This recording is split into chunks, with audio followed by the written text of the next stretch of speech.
भावी शिक्षक शिक्षार्थियों का मैं प्रज्ञान सर स्वागत करता हूं यूनिक प्रज्ञान यूट्यूब चैनल पर।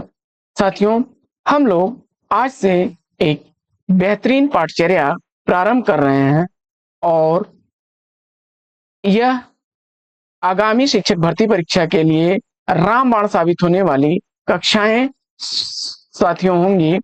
अगर आप इस पाठचर्या से जुड़ना चाहते हैं, फटाफट वीडियो को लाइक और शेयर कर दीजिएगा। चैनल पर पहली बार होंगे तो चैनल को सब्सक्राइब करके बगल में बने हुए बेल आइकन से ऑल बटन को प्रेस करना बिल्कुल ना भूलें।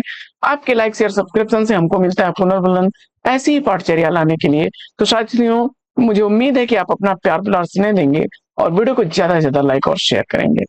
तो साथियों, हम लोग हिंदी साहित्य के इतिहास को पुनः प्रारंभ कर रहे हैं और इस अध्ययन श्रृंखला का यह पहला वीडियो है और मुझे आशा ही नहीं पूर्ण विश्वास है कि अगर आप इन कक्षाओं का नियमित अवलोकन करेंगे तो ये कक्षाएं आपके लिए रामबाण साबित होंगी और परीक्षा में आपकी तैयारी को बेहतर करेंगी। हो सकता है कुछ विद्यार्थियों को ये परीक्षाएं रिपीटेड लगे, या हो सकता है कुछ लोगों को ऐसा भी प्रतीत हो कि जो वीडियो आप तक पहुंच रहा है उसमें बहुत पाठ्य सामग्री रिपीटेड है अथवा हाई या लो लेवल की है। तो साथियों, हमारा प्रयास होगा कि हम परीक्षा की दृष्टि से सभी चीजों को इस पाठचर्या में शामिल करें। सीरीज का पहला वीडियो है, हो सकता है इस वीडियो में अभी हमें भी नहीं पता है कि किस ढंग से शूट होगा, और हमारा प्रयास होगा कि अगर यह प्रयास आज का सफल रहा तो हम नियमित आपको ऐसी ही कक्षाएं देते रहेंगे। तो देखते हैं पहली कक्षा को, और इस कक्षा को पूरा पढ़ने के बाद आप जरूर बताइएगा कि आपको ऐसी कक्षा प्रतिदिन संचालित की जाए अथवा नहीं। तो साथियों, हम लोग आज पढ़ने जा रहे हैं, स्टार्ट करेंगे हिंदी साहित्य का इतिहास। हिंदी साहित्य का इतिहास। हिंदी साहित्य का इतिहास।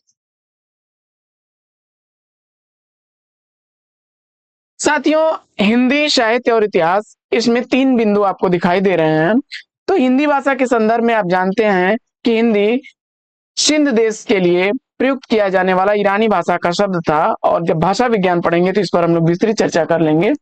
संक्षेप में ये जान लीजिए कि हिंदी भाषा के साहित्य को पढ़ने के लिए आपको दो चीजों को देखना होगा, साहित्य और इतिहास। इन दो शब्दों पर आज चर्चा करेंगे, और जो भी चर्चा इस पाठचर्या में हो रही है वह कहीं न कहीं परीक्षा से संबंधित पाठचर्या होगी साथियों, क्योंकि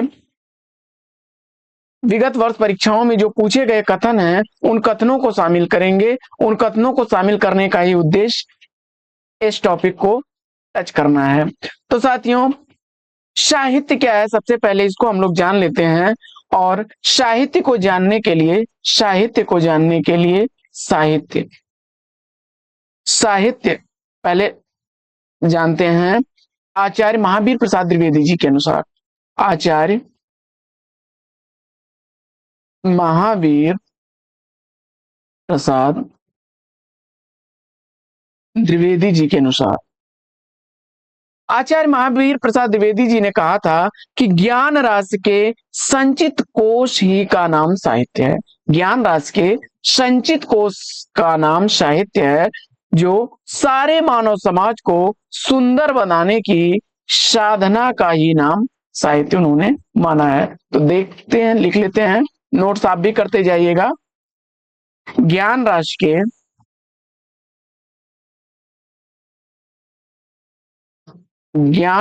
के संचित कोश का नाम संचित कोश का नाम साहित्य।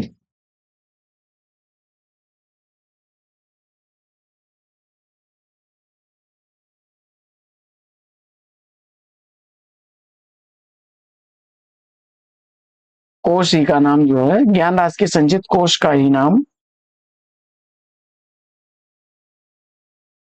साहित्य है। बालकृष्ण भट्ट जी कहते हैं, बालकृष्ण भट्ट बालकृष्ण भट्ट जी साहित्य के संदर्भ में कहते हैं कि साहित्य जन समूह की हृदय का विकास है। साहित्य क्या है? जन समूह के हृदय का विकास है। साहित्य साहित्य जन समूह के हृदय का विकास है। हृदय का विकास है। बालकृष्ण भट्ट ने साहित्य के संदर्भ में कहा कि साहित्य जन समूह के हृदय का विकास है। तो वहीं महावीर प्रसाद द्विवेदी जी ने कहा कि ज्ञान राशि का जो संचित कोश है उसी का नाम साहित्य है। डॉक्टर नगेंद्र क्या कहते हैं? डॉक्टर नगेंद्र, देखिए, केवल मनोरंजन कवि का कर्म होना चाहिए, उसमें उचित उद्देश्य का भी मर्म होना चाहिए। साहित्य के संदर्भ में बहुत सारी बातें कही गई हैं। तो डॉक्टर नगेंद्र क्या कहते हैं कि साहित्य आत्म अभिव्यक्ति का साहित्य साहित्य आत्म अभिव्यक्ति का आत्म अभिव्यक्ति का साहित्य आत्म अभिव्यक्ति जीवन की अभिव्यक्ति है। साहित्य आत्म अभिव्यक्ति जीवन की अभिव्यक्ति है।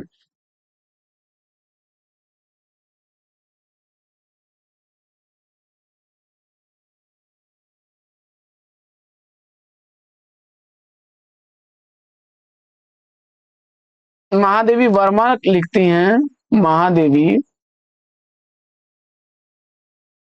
वर्मा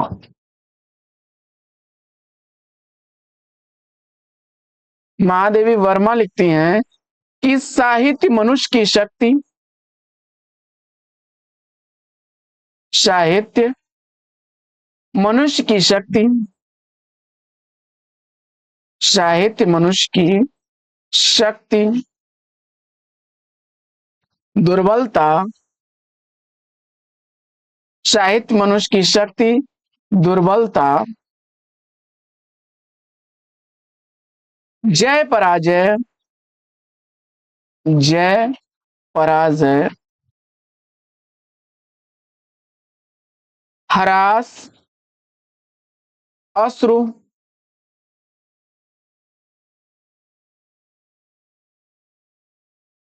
और जीवन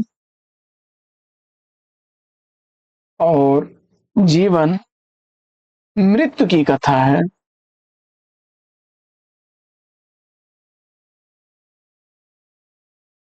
साहित्य को वर्मा जी ने कहा कि मनुष्य की शक्ति दुर्बलता जय पराजय हास अश्रु और जीवन मृत्यु, इन सब की एक के बीच की कथा साहित्य के अंतर्गत सीमित हो जाती है। आचार्य दंडी ने क्या कहा? आचार्य दंडी ने इसके संदर्भ में कहा कि इष्ट अर्थ से विभूषित इष्ट अर्थ से विभूषित इष्ट अर्थ से विभूषित शब्द समूह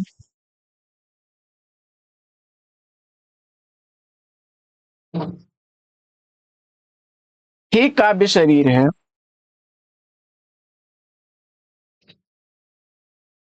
ही काव्य शरीर है।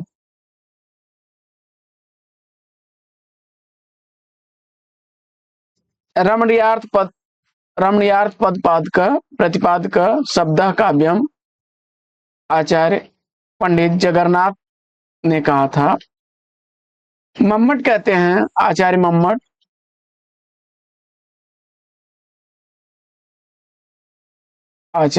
मम्मट को लेते हैं। आचार्य मम्मट कहते हैं कि दोष रहित गुण युक्त साहित्य कैसा होना चाहिए? दोष रहित होना चाहिए, गुण से युक्त होना चाहिए। गुण युक्त शब्दार्थ भले ही कहीं कहीं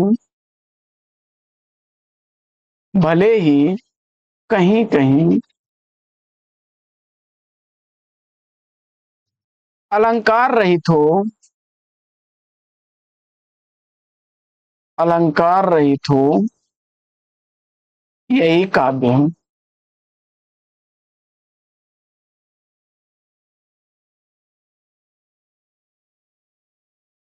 एक पाश्चात्य विद्वान अरस्तु हैं, अरस्तु, अरस्तु ने कहा कि शब्दों के माध्यम से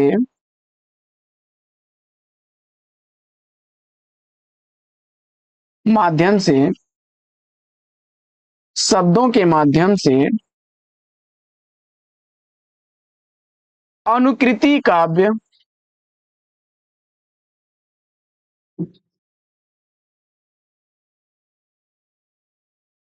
या साहित्य है। शब्दों के माध्यम से अनुकृति जो है वह काव्य या साहित्य है। ये तो बात हो गई साथियों साहित्य, यानी साहित्य के संदर्भ में महावीर प्रसाद द्विवेदी जी ने क्या कहा, महावीर प्रसाद द्विवेदी जी ने ज्ञान रास के संचित कोश का नाम साहित्य बताया। तो वहीं बालकृष्ण भट्ट जी ने साहित्य जन समूह के हृदय का विकास है। तो डॉक्टर नगेंद्र कहते हैं कि साहित्य आत्म अभिव्यक्ति, जीवन की अभिव्यक्ति है।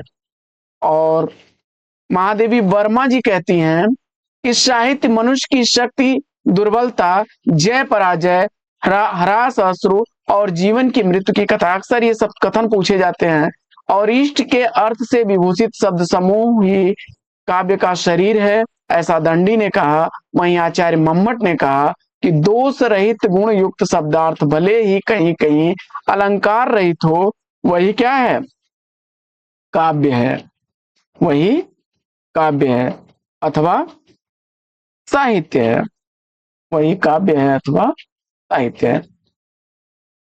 और अरस्तु ने कहा कि शब्दों के माध्यम से अनुकृति जो होती है वही काव्य अथवा साहित्य है। साथियों, ये तो चर्चा हो गई साहित्य की। अब हम लोग चर्चा करते हैं साहित्य इतिहास की। साहित्य इतिहास, साहित्य को आप समझ चुके हैं। अब इतिहास की चर्चा करें तो इतिहास शब्द का शाब्दिक अर्थ होता है ऐसा ही था या ऐसा ही हुआ था। इतिहास ऐसा ही हुआ था या ऐसा ही था। तो साहित्य इतिहास के संदर्भ में बहुत ज्यादा जो है अक्सर प्रश्न उठता है। और यह कथन आता है आपके सामने आचार्य शुक्ल जी का। आचार्य रामचंद्र शुक्ल, आचार्य रामचंद्र शुक्ल, आचार्य रामचंद्र शुक्ल जी का कथन है, वे लिखते हैं कि प्रत्येक देश का साहित्य, प्रत्येक देश का साहित्य, प्रत्येक देश का साहित्य, प्रत्येक देश का साहित्य वहां की जनता की चित्तवृत्तियों का संचित प्रतिबिंब होता है। प्रत्येक देश का साहित्य वहां की जनता की चित्तवृत्तियों का, चित्त वृत्तियों का संचित प्रतिबिंब होता है, संचित प्रतिबिंब होता है।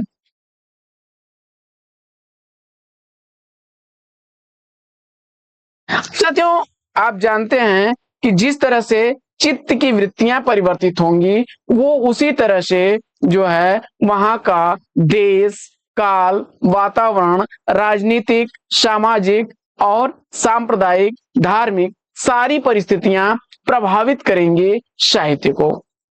तो साहित्य का जो इतिहास लिखा जाता है, वह साहित्य के इतिहास का जो स्वरूप है उसमें जो परिवर्तन देखने को मिलता है, उसका एक ही कारण है कि जो साहित्य की परंपरा, साहित्य परंपरा जो है और जो वहां के राजनीतिक, सामाजिक आर्थिक, आप राजनीतिक ले लीजिए, आर्थिक ले लीजिए, सामाजिक ले लीजिए, धार्मिक परिस्थितियां ले लीजिए, उन सब के बीच साहित्य के साथ सामंजस्य बिठाना साहित्य का इतिहास कहलाएगा।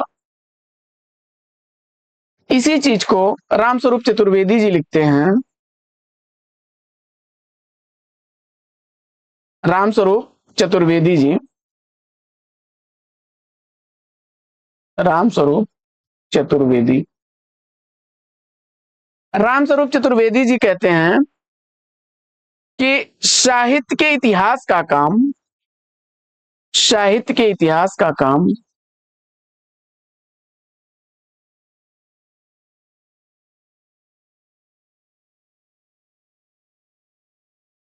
साहित्य के इतिहास का काम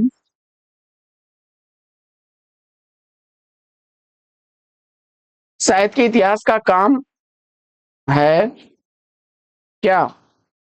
कवि के कार्यों को, कवि के कार्यों को साहित्य के इतिहास का काम जो है वो साहित्य के कार्यों को साहित्य इतिहास की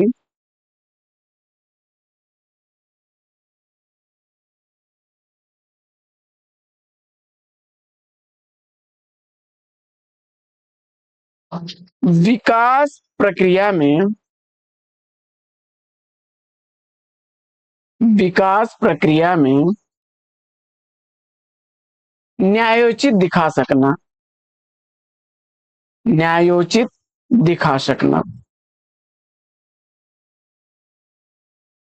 मैं जानता हूं साथियों, पाठचर्या आपको हो सकता है कि उबाऊ लगे, लेकिन ये पाठचर्या उबाऊ अगर आपको लग रही है तो इसका मतलब ये है कि आप ध्यान से अपने पाठ्यक्रम के प्रति, अपने अध्ययन के प्रति इच्छुक नहीं है।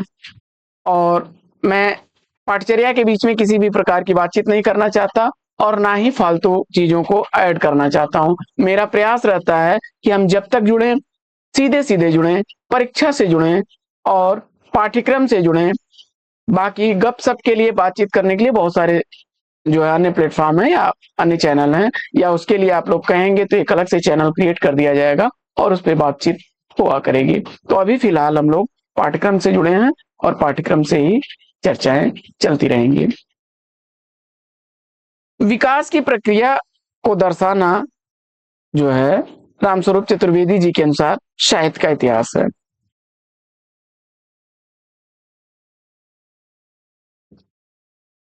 अब लास्ट में हम कह सकते हैं डॉक्टर नगेंद्र के शब्दों में, डॉक्टर नगेंद्र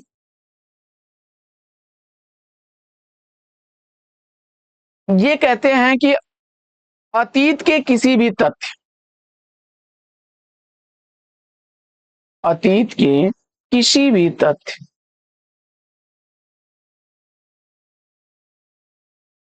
अतीत के किसी भी तथ्य, तत्व या प्रवृत्ति, तत्व या प्रवृत्ति के वर्णन, वर्णन, विवरण, विवेचन, विवरण, विवेचन व विश्लेषण, व विश्लेषण, व विश्लेषण को जो कि काल विशेष, जो कि काल विशेष या काल क्रम की दृष्टि से,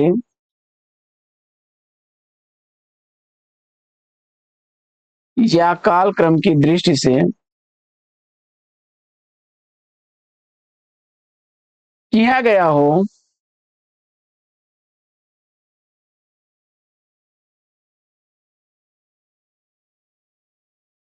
इतिहास कहा जा सकता है। साहित्य का इतिहास कहा जा सकता है।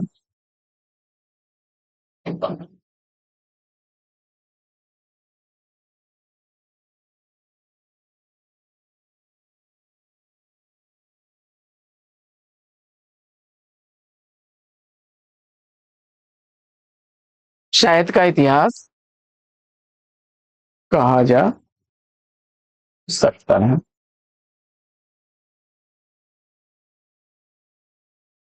ये तो सारी चीजें साथियों इतिहास पर चर्चा हो गई, और साहित्य के इतिहास साहित्य पर चर्चा कर लिए हम लोग। अब हम लोग हिंदी साहित्य इतिहास लेखन की पद्धतियों पर चर्चा करेंगे। हिंदी साहित्य इतिहास लेखन की पद्धतियां, साहित्य इतिहास लेखन की पद्धतियां, साहित्य इतिहास लेखन पद्धति। साहित्य इतिहास लेखन पद्धति, चार पद्धतियां साथियों हैं। साहित्य इतिहास लेखन की चार पद्धतियां हैं। पहली है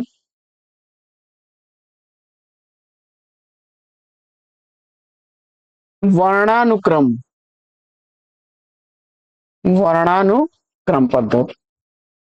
दूसरी पद्धति है आपकी कालानुक्रम, कालानुक्रम। और तीसरी पद्धति आपकी है वैज्ञानिक पद्धति। और चौथी पद्धति आपकी है विधेयवादी, विधेयवादी। ये चार पद्धतियां साहित्य इतिहास लेखन में देखने को मिलती हैं।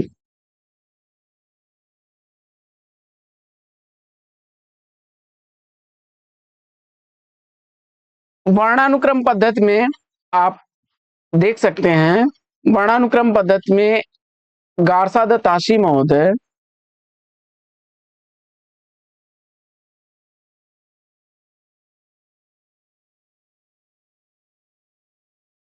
गारसा दत्ताशी महोदय और शिव सिंह सेंगर, शिव सिंह सेंगर। इसी तरह से कालानुक्रम पद्धति में आप देखेंगे जॉर्ज ग्रियर्सन का, जॉर्ज ग्रियर्सन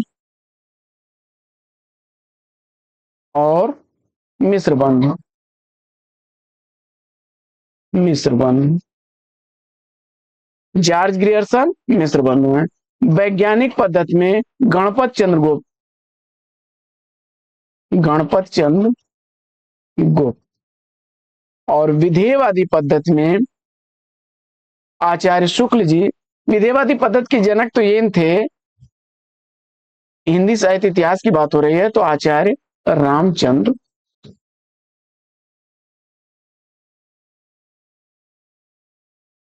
साथियों साहित्य इतिहास लेखन की चार पद्धतियां हैं, वर्णानुक्रम पद्धति, कालानुक्रम पद्धति, याद करते जाइए, वैज्ञानिक पद्धति और विधेयवादी पद्धति। वर्णानुक्रम पद्धति में मुख्य रूप से हम लोग याद करने के लिए परीक्षा दृष्टि जो इंपॉर्टेंट हैं वो गारसा दत्तासी और शिव सिंह सेंगर को ले सकते हैं। अच्छा, वर्णानुक्रम पद्धति होती क्या है, इस पर चर्चा हो जाए। वर्णानुक्रम पद्धति में क्या होता है कि लेखक या कवियों का जो विवरण होता है वह वर्णमाला के अनुसार होता है। लेखक या कवियों का जो विवरण होता है वह वर्णमाला के अनुसार होता है। और इसमें जो है आप कह सकते हैं कि काल निर्धारण की जो समस्या है, प्रवृत्तियों की समस्या है, वो क्लियर नहीं हो पाती। अब वर्णानुक्रम में हो सकता है कि एक ही नाम से, जैसे तुलसीदास हैं और फिर त वर्ण से ही तुकाराम है, या सूरदास हैं, सूरदास भक्ति काल के भी हैं, रीत काल के भी हैं, तुलसीदास भी इसी तरह से हैं। तो ये काल निर्धारण करना थोड़ा मुश्किल हो जाएगा। मतलब एक ही वर्ण का कवि जब वर्णाक्रम में आप रखेंगे तो हो सकता है कि तुलसीदास को आप पहले रख रहे हैं, उसके बाद मैथिली शरण गुप्त हैं, तो बाद के कवि हैं, तो वर्ण आगे पीछे आएगा वर्णमाला में, तो उस हिसाब से उनका जो समय काल है वो डिस्टर्ब हो जाएगा। और इससे क्या है कि इसे आप एक मात्र कोष के रूप में देख सकते हैं वर्णानुक्रम पद्धति को, और आप इसके द्वारा किसी भी कालखंड की प्रवृत्ति और कालखंड का निर्धारण करने में आप असफल होते हैं। ये समस्या है। कौन कवि किस काल का है ये निर्धारित करना थोड़ा मुश्किल हो जाता है। अच्छा, अब दूसरी पद्धति जो कालानुक्रम पद्धति है, कालानुक्रम पद्धति में क्या होता है कि ऐतिहासिक किसी तिथि को ले लेते हैं या किसी साहित्यकार के जन्म काल को ले लेते हैं और उसके आधार पर जो है रख देते हैं। तो इसमें क्या होता है कि जो ग्रियर्सन का the modern vernacular literature of Hindustan था और मिश्र बंधुओं का मिश्र विनोद, ये दोनों ग्रंथ इसी कालानुक्रम पद्धति पर लिखे गए थे।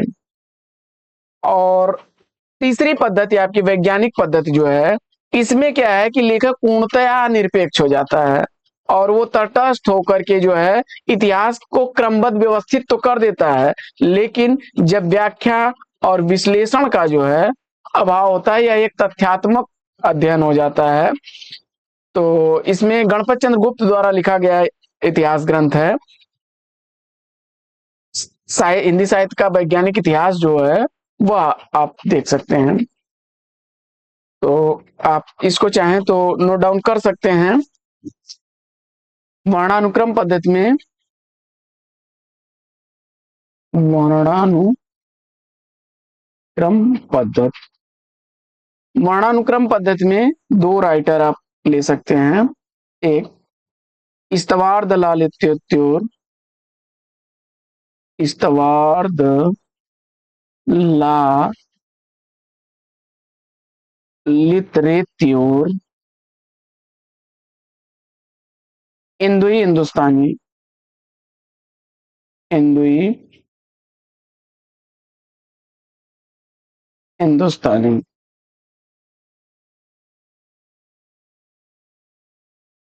ये गारसा द तासी का ग्रंथ है, गारसा द तासी। और दूसरे आपके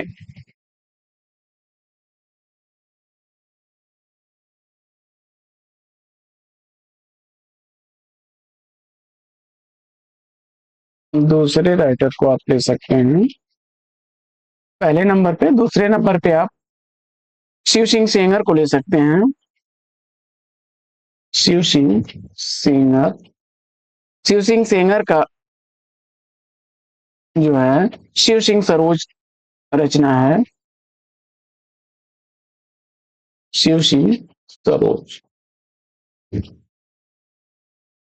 इसी तरह से कालानुक्रम पद्धति में कालानुक्रम पद्धति में आप George Grierson,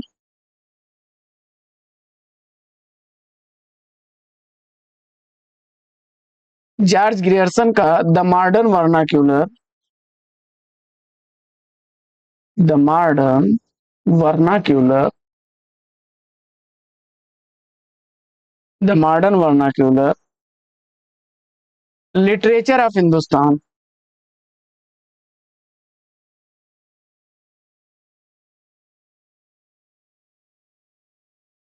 the modern vernacular literature of Hindustan और मिस्र बंधु का मिस्र बंधु विनोद।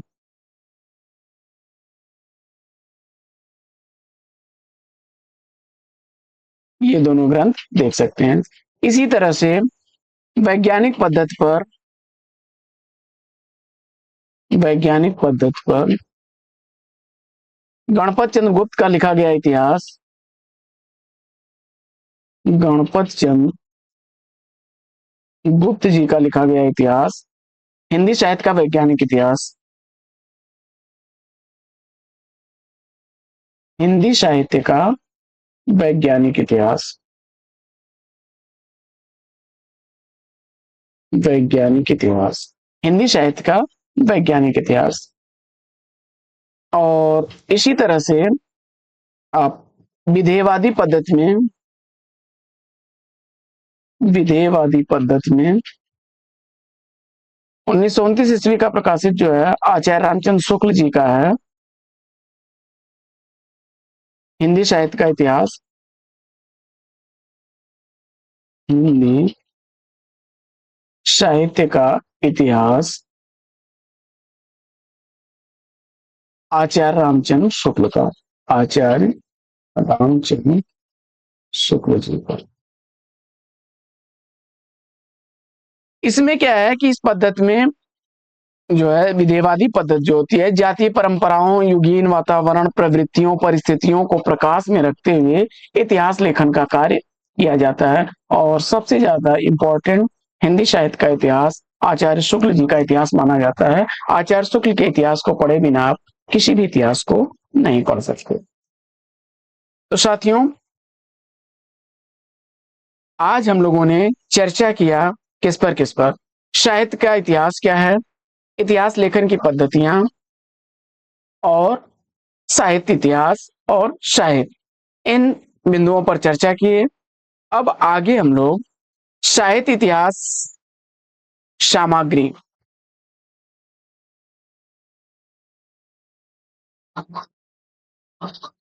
साहित्य इतिहास सामग्री, इस पर चर्चा हम लोग अगले वीडियो में करेंगे। तो आज की इस पाठचर्या में ले लिया जाए यहीं पर विराम, क्योंकि अभी पता भी नहीं है कि वीडियो कैसा शूट हो रहा है, और पहला दिन है तो हो सकता है वीडियो शूट करने में थोड़ी बहुत दिक्कत भी हो सकती है। वो तो रिजल्ट आने के बाद पता चलेगा कि वीडियो कैसा शूट हुआ। तो साथियों, मुझे उम्मीद है कि यह प्रयास हमारा आपको परीक्षा में लाभान्वित करेगा। तो लेते हैं यहीं पर विराम, फिर मिलेंगे आपसे अगले वीडियो में एक नए प्रकरण, एक नए टॉपिक, एक नए अंदाज में। तब तक के लिए लेते हैं आपसे विदा। आपका जीवन मंगलमय हो। बेस्ट विशेष, बेस्ट ऑफ लक। जय हिंद साथियों।